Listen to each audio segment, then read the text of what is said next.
Olá, gente amada e querida de Deus. Este é o nosso encontro com Deus, meditando a palavra.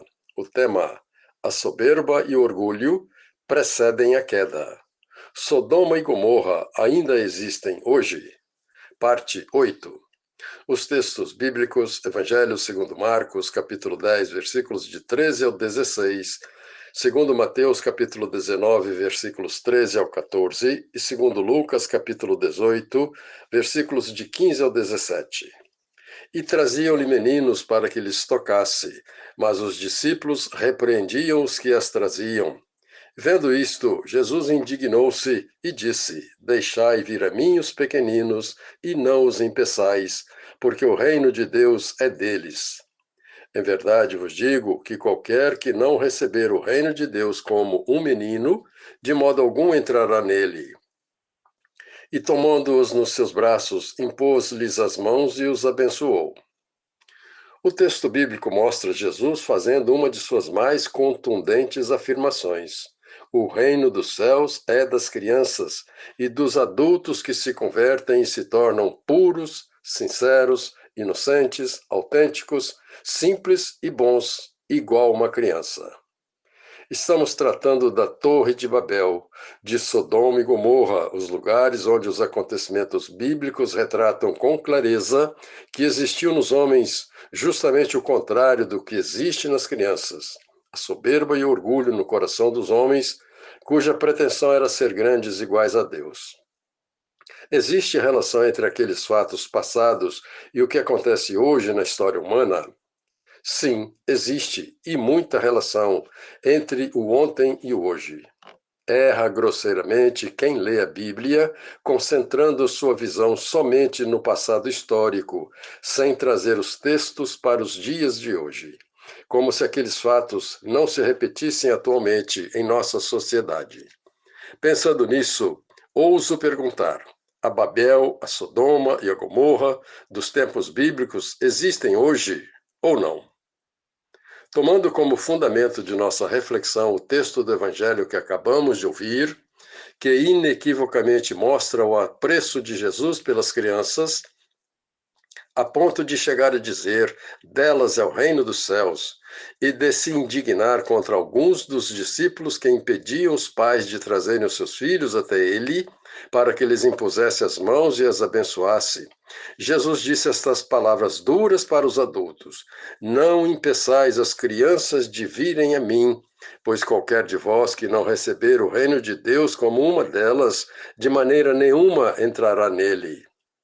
Que relação estas palavras de Jesus têm com os fatos de Babel, Sodoma e Gomorra de outrora e com muitos acontecimentos de hoje?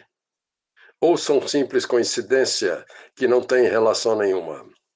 Tomemos apenas dois fatos que se tornaram corriqueiros na sociedade atual: o aborto e a pedofilia. Esses dois crimes hediondos que estão aí escancarados na sociedade para quem quiser ver. A pedofilia, que é o abuso sexual de crianças, embora seja considerada como crime hediondo, é praticada escancaradamente em nossa sociedade, até por muitos representantes de Deus, que, mais que tudo, deveriam proteger as crianças. O aborto, por sua vez, que é o assassinato de bebês dentro do útero materno. Crime mais horripilante não existe, praticado em cumplicidade e consentimento da própria mãe, a pessoa que teoricamente deveria ser a maior protetora da vida da sua criança inocente e indefesa. O útero materno é chamado verdadeiramente de ninho do amor e de berço da vida, pois, de fato, o ventre da mãe merece esses títulos.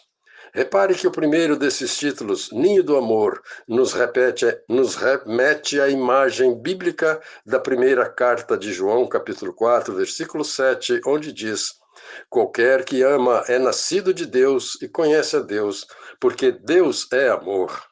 Ou seja, se o amor é a essência divina, então o útero materno, sendo o ninho do amor, é o mesmo que dizer que o ventre da mãe é o ninho onde o próprio Deus repousa.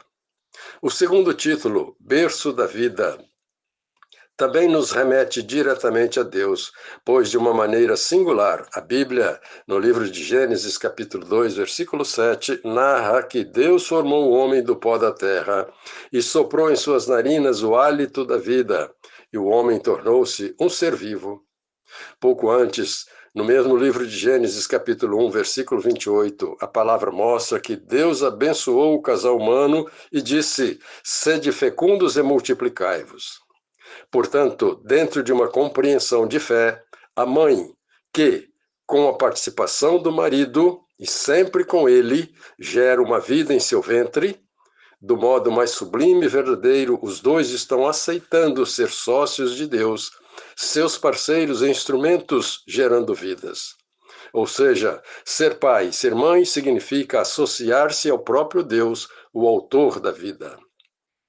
Existe algo mais sublime do que ser pai e mãe? O que isto tem a ver com a Babel, Sodoma e Gomorra? Que tipo de relação podemos encontrar entre esses crimes de pedofilia e de aborto e os acontecimentos passados na Sodoma e Gomorra bíblica? Conhecendo os episódios bíblicos de outrora, em que Babel significou confusão entre as pessoas, soberba e orgulho, e Sodoma e Gomorra, por causa dos seus abomináveis crimes e pecados, foram destruídas e varridas do mapa, afirmamos sem medo de errar: existe sim grande relação entre aqueles acontecimentos e os de hoje. Pensemos nisto. Voltaremos ao assunto na sequência das reflexões. Até amanhã, se Deus quiser. Paulo Jorge Lúcio, padre casado.